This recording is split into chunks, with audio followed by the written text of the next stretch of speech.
नमस्कार, मैं हूं अवनींद्र आशुतोष। हाजिर हूं आपका पसंदीदा कार्यक्रम लेकर, जिसका नाम है पूर्वांचल एक्सप्रेस। आपके गांव की खबरें, आपके शहर की खबरें और उन गलियों को हम याद दिलाते हैं आपको, जिसको आप अपने घर से दूर होकर मिस करते हैं। तो चलिए उन यादों को फिर से ताजा करते हैं और देखते हैं पूर्वांचल एक्सप्रेस।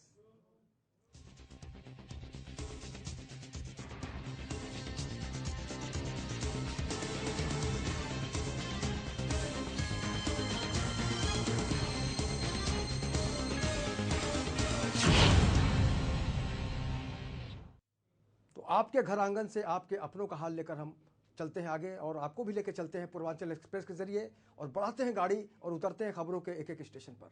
बीफ पर देश को बांटने वाला बयान देने के मामले में नगर विकास व अल्पसंख्यक कल्याण मंत्री आजम खान के विरुद्ध महोबा में अधिवक्ता जमुना प्रसाद सोनी ने कुलपहाड़ न्यायालय में मुकदमा दायर कराया है।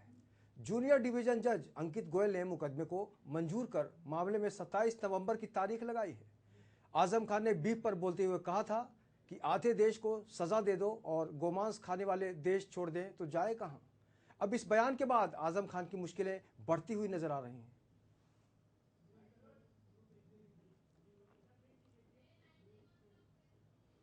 तो आजम खान के बयान ने कहीं ना कहीं से आज उनको कटघरे में खड़ा कर दिया है और यही कारण है कि उनके खिलाफ एक मामला दर्ज हो गया है और निश्चित रूप से कहा जा सकता है कि उनकी जो मुश्किलें हैं वो अब बढ़ती जा रही हैं। जमुना प्रसाद सोनी जो एडवोकेट हैं, उन्होंने इसका पूरा मामला दर्ज कर लिया है। लेकिन सबसे जो अहम बात है वो ये है कि अगर आप लोकतंत्र में जो भी बयानबाजी करते हैं तो कई बार उसका जो असर होता है वो बहुत ही बुरा होता है और यही कारण है कि उसका जो निगेटिव असर है उसको देखते हुए इस मामले को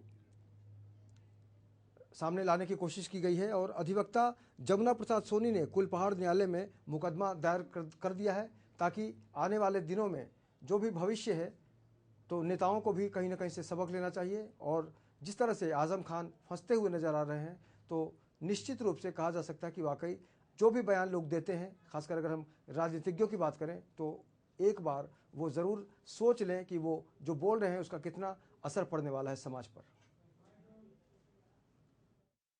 को एक टिप्पणी दी थी आजम खान जी ने, जिसमें कहा था कि आधे हिंदुस्तान को सजा हो। उस पे हमारे हिंदुस्तान की जनता और हमारे हिंदुत्व और सारे धर्मों पे पूरा असर पड़ा है इस बात का कि ये गलत कह रहे हैं। लेकिन आज तक किसी ने इस पे कोई बात ना बात किया है। हमारा तो मानना यही है कि इन्हें तलब करके, जैसे सुनाया है हम जज साहब को, उन्हें एक्सेप्ट भी कर लिया है। उन्हें सुन के तलब कर पूछा जाए कि जो आधे हिंदुस्तान को सजा की बात कही है, कैसे कही है, क्यों कही है। ये तो वोट की राजनीति है। वोट की राजनीति के पीछे हम लोगों को आपसी में भिड़वाना, लड़वाना, धर्म को, एक दूसरे के धर्म को लड़वाना, जबकि हम लोग यहाँ कतई किसी प्रकार से न लड़ाई न झगड़ा, न हमारे किसी धर्म में कोई जो लड़ाई होती है। हम एक दूसरे के धर्म में त्योहारों में एकजुट होते हैं, वो हमारे यहाँ आते हैं, हम उनके यहाँ जाते हैं और हमारी कोई बुराई भी नहीं है। लेकिन जो उन्होंने कहा है, टिप्पणी की है, वो गलत की है कि वो देश को फिर के बांटना चाहते हैं। लिहाजा हम उसमें अब अग्रिम कार्रवाई चाहते हैं साहब से। हमारी साहब ने सुनी भी है, अभी 27 तारीख भी लगा दी उन्होंने। मामला ये है कि 21 अक्टूबर के दैनिक जागरण कानपुर में प्रदेश के जो नगर विकास एवं अल्पसंख्यक मंत्री हैं मोहम्मद आजम खान, इनके द्वारा एक टिप्पणी की गई थी और उसका शीर्षक था कि सजा आधे हिंदुस्तान को हो। ये टिप्पणी गौमांस को लेकर के दी गई थी और उनका कहना यह था कि मार्कंडे काटजू को सजा देनी है या शोभा डे को सजा देनी है तो आधे हिंदुस्तान को भी सजा दी जाए। तो हमारे ये वादी हैं जमुना प्रसाद एडवोकेट, उनकी तरफ से हमने एक जो है प्रार्थना पत्र माननीय न्यायिक मजिस्ट्रेट कुलपहाड़ अंकित गोयल जी के न्यायालय में दिया है और हमने ये सीआरपीसी की धारा 190(1) गा के तहत दिया है। और हमारा कहना यह था कि हमारे प्रार्थना पत्र पर संज्ञान लिया जाए न्यायालय के द्वारा और माननीय आजम खान को न्यायालय में तलब करके पूछा जाए कि उनका ये वक्तव्य जो है देश की एकता व अखंडता को खतरा पैदा करने वाली है।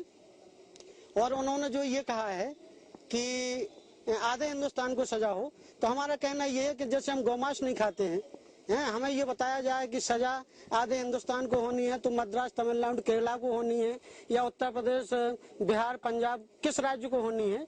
तो हमारा मानना यह है कि ये देश को बांटने वाला वक्तव्य दे रहे हैं, लोगों में भय पैदा कर रहे हैं, समाज में भय पैदा कर रहे हैं, समाज को बांट रहे हैं। तो ये हमने आज न्यायालय में मेंशन किया है। इसका तो हमने सीआरपीसी की धारा 190(1)(c) के तहत दी है कि साहब हमारी शिकायत का संज्ञान ले लिया जाए, लेकिन उनके विरुद्ध माननीय मोहम्मद आजम खां के विरुद्ध हमने जो अपराध न्यायालय में बताया है कि साहब इनकी टिप्पणी से अपराध बनता है 153A, 153B और 505 ये आईपीसी की धारा है। इसके तहत हमने उनको आरोपित किया है और माननीय न्यायालय ने आज हमको सुना, हमारे प्रार्थना पत्र को पिकिरुबाद में दर्ज किया और इसकी ग्राह्यता की बहस के लिए 27/11/2015 नियत कर दी है। चूँकि हमने न्यायालय से ये कहा है कि आजम खान जी उत्तर प्रदेश सरकार में कैबिनेट मंत्री हैं, लेकिन उनकी जो ये टिप्पणी है ये उनकी टिप्पणी हमें उनकी निजी राय, निजी टिप्पणी प्रतीत होती है और उत्तर प्रदेश के मंत्री होने के नाते, उनकी पदी हैसियत के नाते या उनके विभाग के नाते इस टिप्पणी का कोई दायित्व नहीं है, इसलिए उनकी निजी टिप्पणी मानते हुए हमने यहाँ न्यायालय में मेंशन किया।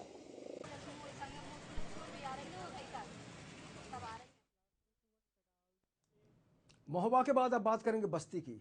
बस्ती में कांग्रेस के प्रदेश अध्यक्ष निर्मल खत्री ने बीजेपी पर जमकर निशाना साधा। इतना ही नहीं, बिहार चुनाव की बात करते हुए बीजेपी और अन्य दलों के नेताओं को राक्षस की संज्ञा दे डाली। नेताजी अपनी पार्टी को कम सीटें मिलने पर सफाई देते हुए बोले कि अगर हमें किसी राक्षस से निपटना है तो उसके लिए हमें उस क्षेत्र के दल को प्राथमिकता देनी चाहिए, जिससे वो हमारे साथ उस राक्षस से निपट सके। खत्री ने प्रदेश सरकार पर भी जमकर हमला बोला।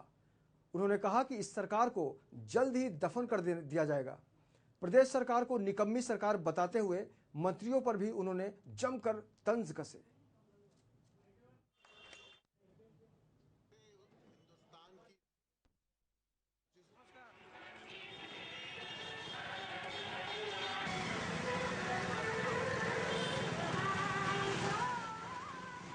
पिछले कुछ दिनों से हिंदुस्तान की राजनीति जिस दौर से गुजर रही है, उसमें ये जो दोनों राष्ट्रीय पार्टियां हैं, उनको कहीं न कहीं क्षेत्रीय दलों के साथ विभिन्न प्रदेशों में आपस में मिलजुल करके काम चलाना पड़ रहा है। एक फेज है, मैं नहीं समझता कि ये फेज बहुत लंबा चलेगा। हमें अगर हमारी स्थिति को इस तरीके से आंकलित किया गया कि अगर हमें मेन राक्षस से निपटना है तो हमें अगर राष्ट्रीय दल होकर के कहीं अगर अपने को सिमटा लेते हैं, सिकुड़ा लेते हैं उस महाराक्षस से निपटने के लिए, तो हमने जो क्षेत्रीय दल थे उनको लिबर्टी दी कि नहीं, वो आगे बढ़े और हम सब मिल के मुकाबला करें, उसके प्रवेश को रोकें। हिंसा हो रही है, चाहे वो बहुसंख्यक मारा जाए। कन्नौज में बहुसंख्यक मरा, भारतीय जनता पार्टी के अध्यक्ष वहां पर मिलने पहुंच गए उससे, और दादरी में अल्पसंख्यक मिला, क्या उसकी जान नहीं थी? वहां भारतीय जनता पार्टी के अध्यक्ष को नहीं जाना चाहिए था? तो एक जान, इंसान की जो जान है उसकी कीमत सरकार समझे कि उस जान को हम कैसे बचाएं। और मेरा मानना है कि उत्तर प्रदेश में समाजवादी पार्टी भारतीय जनता पार्टी के साथ मिल करके ये सियासत खेल रही है कि सांप्रदायिक तनाव बना रहे, क्योंकि मोदी का भी मूल्य घट चुका है, मुलायम का भी मामला खत्म हो चुका है। इन लोगों की कोशिश है कि समाज बटे हिंदू मुस्लिम के नाम पर, और उसके बाद जो इलेक्शन हो उस ध्रुवीकरण के आधार पर हम अपनी तिजोरी को भरें। बस्ती के बाद मऊ की बात करेंगे। मऊ में त्रिस्तरीय चुनाव के मतगणना के दौरान जिले के रतनपुरा ब्लॉक पर 2 प्रत्याशी और समर्थक आपस में ही भिड़ गए और मामला बढ़ने पर पुलिस को हस्तक्षेप करना पड़ा, जिसमें समर्थकों पर पुलिस ने जमकर लाठियां बरसाई, जिसमें कई लोग घायल हो गए। पुलिस के इस रवैये के बाद शांतिपूर्ण ढंग से मतगणना संपन्न हुआ।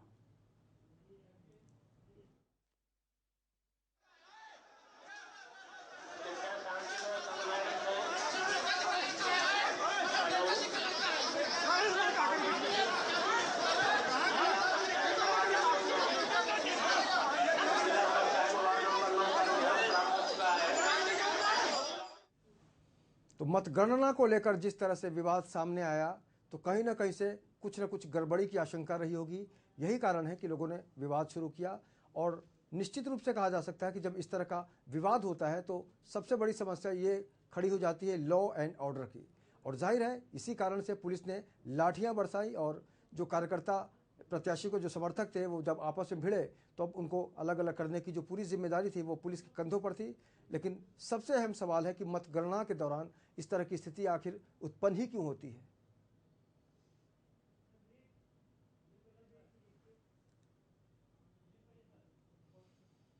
तो मऊ में आप देख सकते हैं अपने टीवी स्क्रीन पर कि किस तरह से मतगणना के दौरान प्रत्याशियों के जो कार्यकर्ता हैं, उनके जो समर्थक हैं, वो किस कदर आपस में उलझ गए और भिड़ गए।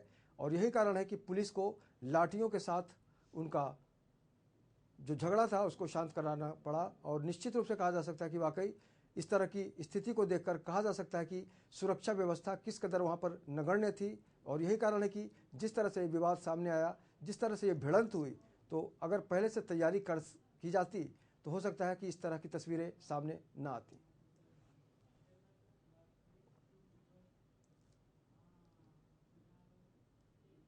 पंचायत चुनाव मतगणना में जनपद बांदा में भी गड़बड़ी देखने को मिली है। वार्ड नंबर 18 की मतगणना में टेबल नंबर 3 में मतपेटी में पड़े मतों से 22 मत बैलेट ज्यादा निकले और एक मतगणना कर्मचारी को प्रत्याशी के एजेंट ने बैलेट पेपर पर अंगूठा लगाते हुए पकड़ लिया, जिस पर सभी प्रत्याशियों ने मतगणना स्थल पर ही जमकर हंगामा खड़ा कर दिया। प्रत्याशियों का आरोप है कि एक धनबली बालू माफिया के पक्ष में प्रशासन ने फर्जी वोटिंग कराई है और अब मतगणना में गड़बड़ी की जा रही है। इस संबंध में जब जोनल मजिस्ट्रेट से पूछा गया तो उन्होंने भी गड़बड़ी की बात कबूल कर ली।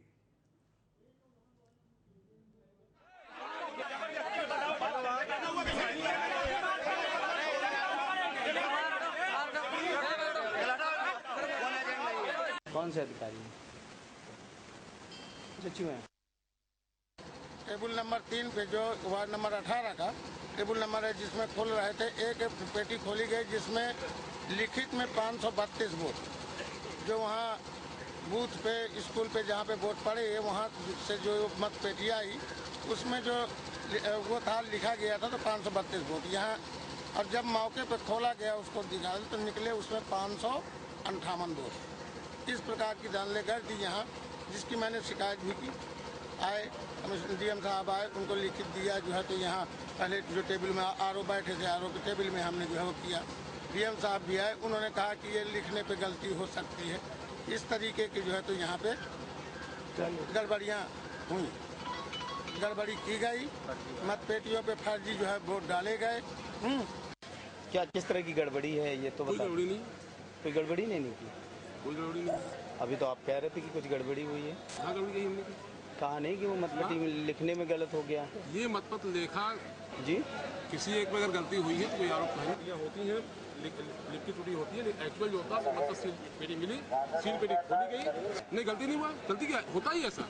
आपने कहा नहीं पता। कौन से अधिकारी हैं?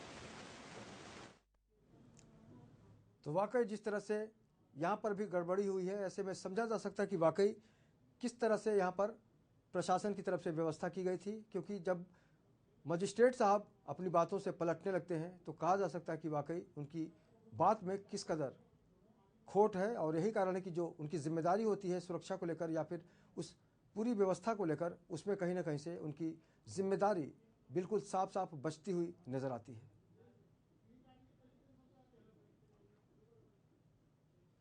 तो मतगणना के दौरान जो गड़बड़ियां हैं वो लगातार सामने आती जा रही हैं, चाहे वो मऊ की बात हो या फिर बांदा की बात हो। तो कुल मिलाकर जिस तरह से जिला प्रशासन की जिम्मेदारी होती है सुरक्षा को लेकर या फिर उस व्यवस्था को लेकर जिसमें शांतिपूर्ण ढंग से मतगणना का जो काम है वो चल सके, लेकिन जिस तरह से तस्वीरें सामने आ रही है ऐसे में सब कुछ ढाक के 3 पात ही नजर आ रहे हैं।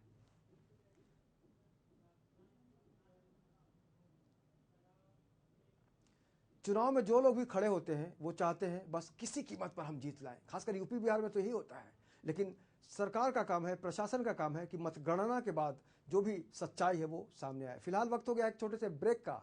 ब्रेक के बाद हम आपको बताएंगे कि नेता लोग कैसे वादा तोड़ देते हैं और विपक्ष के लोग उस पर किस तरह से सियासत करते हैं।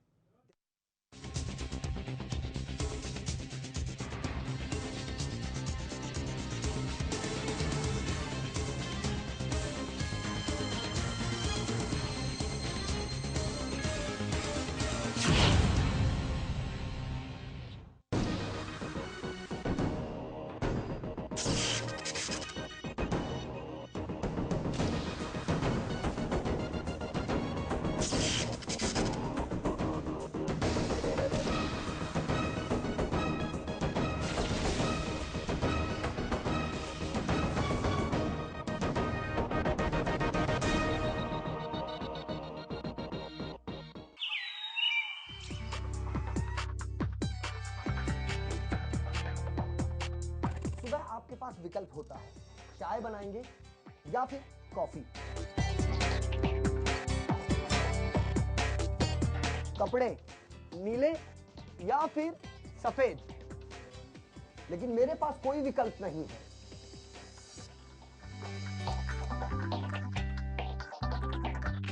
क्योंकि मुझे चुननी होती है खबरें सिर्फ आपके मतलब की,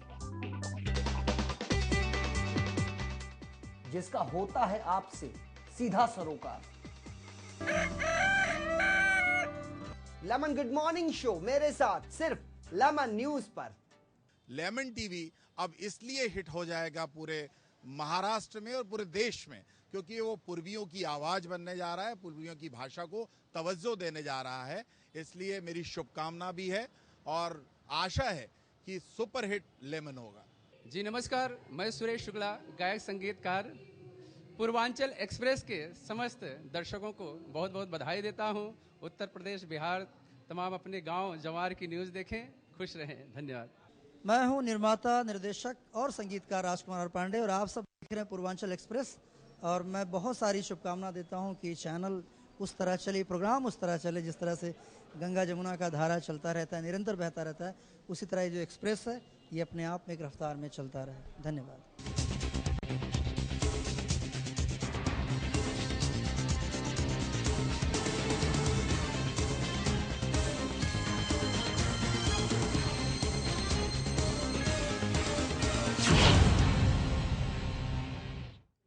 ब्रेक के बाद बहुत बहुत स्वागत है आपका पूर्वांचल एक्सप्रेस में। चलिए सफर आगे बढ़ाते हैं।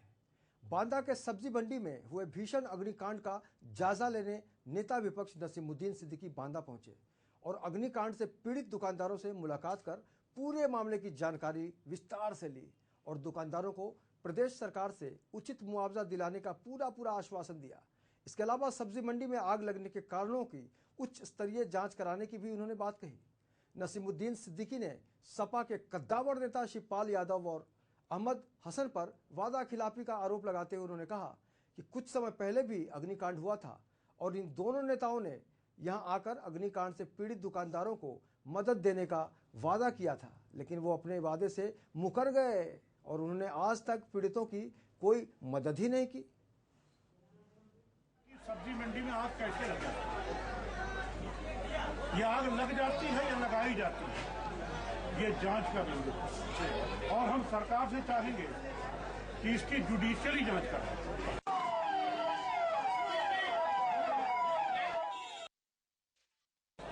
अपने भाइयों का दर्द बांटने आया हूं और पहली बार नहीं आया। और जैसा कि आपने बताया कि बार बार आग लगाई जा रही है, लग नहीं रही है।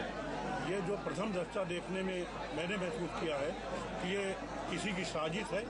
5 बार लगातार आग लगना अपने आप में सस्ता संदेह पैदा करता है।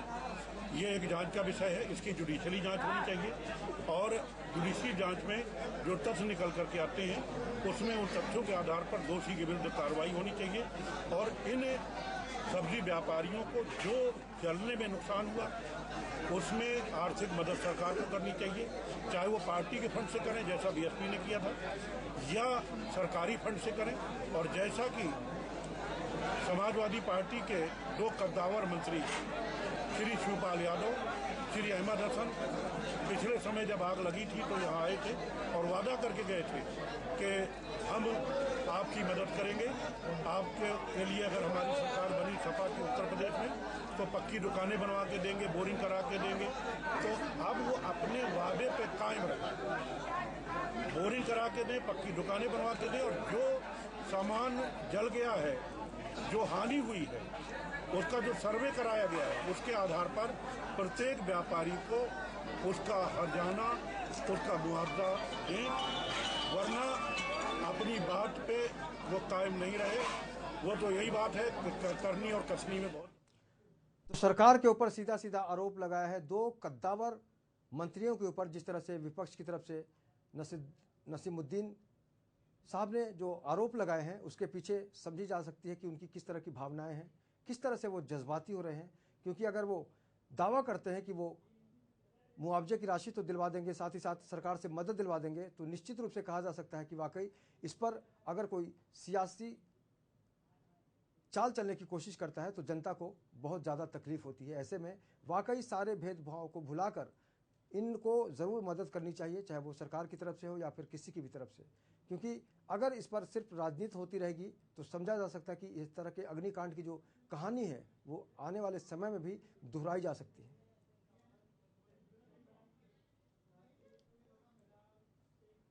चलिए आगे बढ़ते हैं। गोरखपुर का यातायात महकमा यानी ट्रैफिक डिपार्टमेंट नवंबर माह को यातायात माह के रूप में मना रहा है। इसके लिए बाकायदा पुलिस स्टाइल में यातायात माह जागरूकता के लिए कार्यक्रम आयोजित किए गए। इस कार्यक्रम में जिले के कप्तान मुख्य अतिथि के रूप में मौजूद थे। जिले के कप्तान सहित ट्रैफिक महकमे में जिम्मेदारों ने यातायात व्यवस्था सुधारने के लिए जबरदस्त भाषण दिए, जिस पर कार्यक्रम में आए लोगों ने जमकर तालियां बजाई और महानगर को जाम और अतिक्रमण से मुक्ति दिलाने के लिए बड़े बड़े दावे किए गए। लेकिन इस कार्यक्रम के आयोजित स्थल से महज कुछ ही दूरी पर विश्व के सबसे बड़े प्लेटफॉर्म पर जाने वाली सड़क का नज़ारा वैसा ही था जैसा कि रोज होता है। सड़क पर पूरी तरह से अवैध वाहन खड़े थे और पूरा पटा पड़ा था उससे। सड़क स्टैंड और बस अड्डे में तब्दील दिख रही थी और इसको रोकने के लिए बनी पुलिस चौकी पर सिपाही साहब आराम फरमा रहे थे। ऐसे में सवाल उठता है कि क्या यातायात माह मनाने भर से ट्रैफिक व्यवस्था सुधर सकती है? दुनिया देखने वाला युवा कर्तव्य दिखाता हुआ ट्रैफिक पुलिस जो है स्टेशन के पास सफाई करवाती है, इंक्रोचमेंट हटवाती है, उसके बाद फिर जो है लोकल पुलिस का वह अपेक्षित सहयोग नहीं मिलता है, जिस कारण से फिर जाम लग जाता है। देखिए, जैसा मैंने अभी आपको बताया कि सारी चीज़ों का समाधान पुलिस नहीं है। जब तक हमारा समाज जागरूक नहीं होगा, जब तक हमारे लोग जागरूक नहीं होंगे, तब तक ये पूरी तरह अतिक्रमण को हटा पाना वो संभव। देखिए, यातायात माह नवंबर में हम लोग मनाते हैं हर साल, और वैसे तो यातायात के प्रति हम लोगों का पूरा प्रयास रहता है कि वर्ष भर हम लोग निरंतर प्रयास करते रहें एक सुचारू यातायात के लिए। लेकिन नवंबर माह में खास तौर से जो हमारे कार्यक्रम रहते हैं उस पर फोकस रहता है लोगों को जागरूक करने का। जो पब्लिक है और प्लस जो स्कूल के बच्चे हैं, नए एज ग्रुप के जो टीनेजर्स हैं, उन लोगों को हम प्रयास करते हैं ज़्यादा से ज़्यादा ट्रैफिक रूल्स के बारे में बताएं। जो लोकल पुलिस के भी अपने एंगेजमेंट्स रहते हैं, इलेक्शन है और जो बाकी लॉ एंड ऑर्डर की ड्यूटीज़ हैं, क्राइम है, तो कई बार हम लोग उस पर उतना फोकस नहीं कर पाते जितना करना चाहिए। तो ऐसे में जो मैंने अभी बताया, इसका उद्देश्य यही कि हम लोगों से भी अपील करें कि हमें इस कार्य में सहयोग प्रदान करें। ज़्यादा से ज़्यादा हम लोग अभियान चलाएंगे और लोगों का सहयोग मिलेगा तो मुझे पूरा विश्वास है कि हम लोग परमानेंट इस समस्या से निजात पा सकेंगे। हेलमेट लगाने से हमारे जीवन की सुरक्षा किस तरीके से होती है, ट्रैफिक रूल्स को फॉलो करने से किस तरह हम ट्रैफिक जाम से बच सकते हैं, वगैरह वगैरह। तो हम लोगों का पूरा प्रयास रहेगा कि हम इस एक माह में ज़्यादा से ज़्यादा लोगों को जागरूक कर सकें। और जो हमारा ट्रैफिक का ओवरऑल सिस्टम है शहर का, उसमें कई व्यस्ततम चौराहे ऐसे हैं जहां पर हम कुछ पब्लिक के सहयोग से ऐसा प्रयास करें, ऐसा कोई सिस्टम डेवलप करें कि वहां पर जाम की समस्या से निजात लोगों को मिल सके और आम लोग राहत महसूस कर सकें। ऐसा हमारा प्रयास रहेगा। यही इसका उद्देश्य है और हम लोगों को पूरी आशा है कि हम इसमें पूर्णतः सफल। इस देश में, इस समाज में ऐसे बहुत से काम होते हैं जिसको जनता का सहयोग के बगैर उसमें सफलता नहीं लाई जा सकती। और यही कारण है कि जब यातायात व्यवस्था के बारे में सोची जाती है, उसके बारे में योजनाएं बनाई जाती है, तो कुल मिलाकर जिम्मेदारी हम सब की होती है। हम बड़ी आसानी से ट्रैफिक डिपार्टमेंट के ऊपर पूरा ठिकरा फोड़ तो देते हैं, लेकिन सोचिए जिन लोगों ने सड़कों को अलग अलग तरीके से घेर रखा हो, यहाँ पर अपनी गाड़ियों से पाट दिया हो, तो जिम्मेदारी किसकी होती है? जनता का काम होता है कि वाकई जो कानून व्यवस्था है उसको सपोर्ट करें ताकि जो सड़क पे अव्यवस्था है उससे एक निजात पाई जा सके। चलिए बात करते हैं आगे। प्रदेश के मुखिया जब एक तरफ प्रदेश की तरक्की के लिए अपने मंत्रिमंडल को सजाने संवारने में लगे थे, वहीं बस्ती जिले के हरैया के जगदीशपुर में लोग पुल का लोकार्पण कर रहे थे। यानी जो काम सरकार नहीं कर पाई, जनता ने खुद किया। स्वनिर्मित इस पुल के निर्माण से दर्जनों गाँव का संपर्क जिला मुख्यालय से बहुत ही करीब हो गया है। सरकार से मिलने वाले आश्वासनों के बाद थक हार कर गांव वालों ने ये अनूठा निर्णय लिया कि अब उन्हें किसी सरकारी मदद की कोई दरकार नहीं है, खुद ही इसका इलाज करेंगे। फिर क्या था, गांव के पुराने बुजुर्गों के अनुभव से अपने सपनों के पुल का उन्होंने निर्माण कर डाला। इस पुल ने उनके उम्मीदों पर पंख लगा दिए, क्योंकि उनकी पीढ़ी तो खत्म हो गई, मगर आने वाली जनरेशन को पढ़ाई दवाई के लिए अपना खुद का रास्ता हो, इसी को ज़रूरत समझा और ज़रूरतमंदों को सहूलियत मिल सके, इसलिए इसका निर्माण किया गया।